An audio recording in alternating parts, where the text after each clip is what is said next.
Por definición, recuerden, los medios han de ser escasos. Porque si no fueran escasos, no se tienen en cuenta a la hora de actuar. Y ya pusimos el ejemplo del aire. Ahora estamos todos respirando el aire porque nadie considera que el aire sea, en términos relativos, escaso, cara al fin en el que estamos implicados en la acción de asistir a clase esta tarde. Esta es la situación histórica actual, no quiere decir que no cambie el día de mañana. Solamente aquellos bienes que se consideran subjetivamente por el actor escasos se convierten en medios. Y la escasez es un concepto subjetivo que tiene que determinar el actor, no objetivo. Significa que el actor ha de considerar que no dispone de bienes suficientes para alcanzar todos los fines que quiere lograr, y entonces surge la escasez. En el momento en que surge la escasez, se implica la acción humana. Ya tenemos que actuar, empresarialmente, de forma creativa. Y entonces aquí hay una paradoja, y es lo siguiente, que mientras un bien se considera libre, no actuamos empresarialmente, nadie se preocupa ahora por el aire que respiramos.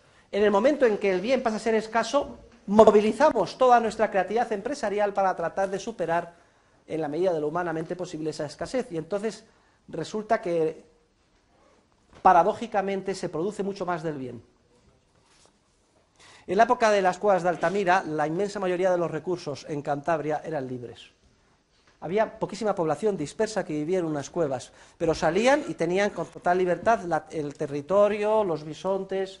Hoy, si ustedes sobrevuelan Cantabria, todo es propiedad privada, todo está parcelado, todo es escaso, y sin embargo la riqueza es infinitamente mayor.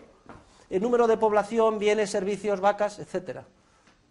En cuanto un recurso que era libre empieza a ser escaso, es imprescindible dar entrada a la creatividad empresarial, a la asignación económica y a los derechos de propiedad.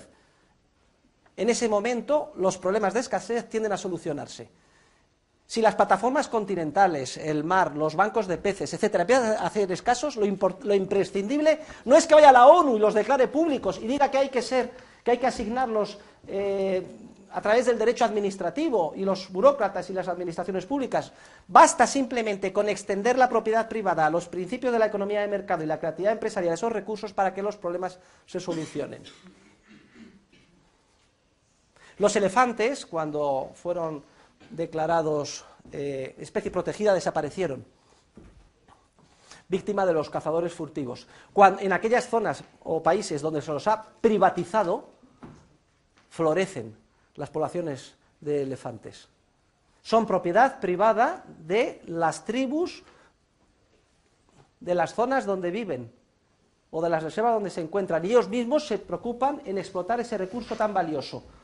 Básicamente vender la caza a un millonario americano que paga $25.000 por pegar un disparo a un elefante anciano que está a punto de morir. Y ellos mismos se cobran los $25.000, que es una fortuna allí, y además asignan adecuadamente, es decir, prohíben que se cacen a los jóvenes, a las elefantas, etcétera. Y los que antes ellos mismos eran los poachers en inglés, es decir, los furtivos, y ahora son orgullosos propietarios. Los percebes, yo que soy un amante del marisco y me encanta, los percebes, el rey del marisco, desaparecieron cuando se declararon que eran propiedad pública. Posteriormente, en Galicia, alguien listo, a lo mejor se leyó mis libros, asignó propiedad por rocas en la costa.